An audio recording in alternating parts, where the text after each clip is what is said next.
حشر میں سید وہ تم سے بھی کہیں گے دیکھنا۔ ناظمین، خان ہین کا سوال یہ ہے کہ جو یہ مینسٹریول کپ ہوتا ہے، پیریڈ کے دوران یوز ہونے والا ایک پلاسٹک کا کپ ہوتا ہے، اس کے استعمال سے کیا ہوتا ہے کہ اگر کوئی خاتون اس کو استعمال کرتی ہے تو وہ اس کا تھوڑا سا حصہ جو ہے وہ باہر نکلا ہوا ہوتا ہے۔ اب اس حصے کی پرت کے اوپر کبھی پسینہ یا گیلا کوئی ایسا احساس ہوتا ہے کہ اگر وہ کپڑے پہ لگتا ہے تو اس میں 2-3 طریقے کے ان کو ڈاؤٹ ہوتے ہیں کہ وہ پسینہ ہو سکتا ہے یا پیشاب ہو سکتا ہے یا حیض کی رطوبت ہو سکتی ہے۔ تو اس کے اندر ان کا سوال یہ تھا کہ بار بار ایسی خاتون کپڑے بدلتی ہے شک و شبہ سے، جیسے بار بار واش روم جائے گی تو وہ دیکھے گی کہ شلوار پہ نشان وغیرہ لگے ہوئے ہیں تو وہ شک شبہ کے اندر پھر وہ کپڑے بدلتی ہے۔ تو اس کا کیا طریقہ ہے کہ وہ اس وہم و گمان سے بار بار بچ جائے کہ وہ ناپاک ہے یا نہیں، اور بار بار کپڑے بدلنے کی پریشانی سے بھی باز آ جائے؟ سب سے پہلے تو یہ کہ یہ ناپاکی سے زیادہ وہم کا مسئلہ ہے جو آج کل نوجوانوں میں، مرد ہو یا عورت، سب سے زیادہ دل کے اندر گھر کرا ہوا ہے، اور یہ صرف اور صرف شیطان کی طرف سے وسوسے یا وہم لوگوں کے ذہنوں کے اندر ڈالے ہوئے ہیں۔ ایک بات سمجھنا چاہیے کہ جب عورت حائضہ ہے اور وہ ناپاک ہے تو اس کو بار بار دوسرے کپڑے بدلنے کی ضرورت نہیں ہے۔ اگر مثال کے طور پر وہ پیشاب ہے یا پسینہ ہے یا حیض ہے اور وہ کپڑوں پہ لگ گیا،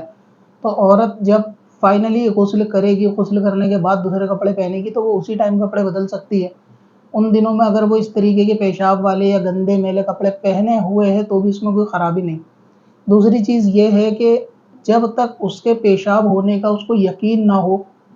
کہ یہ پیشاب ہے، پیشاب ہی ہے، تب تک وہ کپڑا جس کے اوپر یہ ناپاکی لگی ہے یا پھر یہ جس کے اوپر یہ ترل پدارتھ لگا ہے کہ وہ پاکی ہے یا ناپاکی ہے معلوم نہیں، تو یہ ناپاک نہیں ہوگا۔ اور ٹوائلٹ ہے یا نہیں، یہ ہر بندہ اپنے بارے میں جانتا ہے کہ اس کو کوئی پیشاب کی پریشانی ہے، کوئی اس کو قطرے آنے کی دقت ہے۔ اگر اس خاتون کو معلوم ہے کہ ایسا ہے کہ یہ پیشاب ہی ہے، اس کو یقین ہے، تو پھر وہ کپڑے جس کے اوپر یہ پیشاب لگا ہے یہ ناپاک ہو سکتے ہیں۔ اس میں پھر درہم کا معاملہ دیکھا جائے گا کہ لگنے کی مقدار کتنی ہے۔ اور اگر اس کو یہ معلوم ہی نہیں ہے کہ یہ پیشاب ہے یا نہیں، اور اس کو پسینے جسم میں نکل رہے ہیں اور اس کو زیادہ گمان یہ ہے کہ یہ پسینہ ہے، تو پھر وہ پسینہ ہی مانا جائے گا، اور ناپاک عورت کا پسینہ یا ناپاک شخص کا پسینہ جو ہے وہ ناپاک نہیں ہوتا۔ تیسری چیز یہ ہے کہ اگر اس کو یہ لگتا ہے کہ اس کے اندر کوئی ریڈ کلر کی سرخی بھی ہے، نشان کپڑے کے اوپر ہے کہ وہ ہلکا کپڑا پہنتی ہے تاکہ ریڈ کلر ہو تو تھوڑا الگ پتہ چل جائے،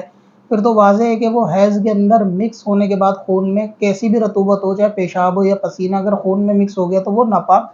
ہو جائے گا۔ اب رہا یہ کہ کپڑے بار بار بدلنے کے اس کو کیا کرنا چاہیے، تو کپڑے بدلنے سے بہتر یہ ہے کہ اس کو ایک کوئی ایسا کوٹن کا موٹا کپڑا استعمال کرنا چاہیے، انڈر گارمنٹس کے اندر استعمال کرنا چاہیے، انڈر ویئر میں رکھ لینا چاہیے، کہ جس سے اگر کوئی شک شبے والا نشان وغیرہ ہو تو اس کو اوپر کا کپڑا بار بار بدلنے کی ضرورت نہ پڑے، بلکہ وہ ٹاول یا کوٹن کا کپڑا یا رومال جو ہے وہ استعمال کر لے اور اس کو جو ہے وہ بار بار نکال سکتی ہے۔ ویسے اسے نکالنے کی بھی ضرورت نہیں ہے کیونکہ کوئی عبادت وغیرہ تو اس کو کرنی نہیں ہے کہ وہ نکالے، لیکن اس سے باہر کے کپڑے محفوظ ہو جائیں گے۔ یعنی جس کو یہ ڈاؤٹ ہو کہ یہ خون ہے یا پیشاب ہے، پسینہ ہے، اور وہ چاہتا ہے یا چاہتی ہے کہ باہر کے کپڑے یعنی شلوار وغیرہ اس سے ناپاک نہ ہو، تو وہ اندر کی طرف جو ہے وہ کوئی کپڑا یا کوئی ایسی چیز موٹی رکھ لے کہ اگر اس میں کوئی پسینہ آئے یا کوئی رطوبت نکلے، چاہے وہ بلڈ کے طور پہ ہو یا پیشاب کے طور پہ ہو، تو وہ صرف اور صرف وہ کپڑا خراب ہو، بعد میں اس کپڑے کو دھویا جا سکتا ہے، یا پھر یہ کہ بعد میں دھو کر دوبارہ بھی استعمال کیا جا سکتا ہے، تو اس طرح سے وہ بار بار کپڑے بدلنے سے بچ جائے گی۔ لیکن شلوار ناپاک ہے اس کے بارے میں یقین ہونا چاہیے، اگر پیشاب ہے تو یقین ہونا چاہیے کہ وہ پیشاب ہی ہے، اگر یقین نہیں ہے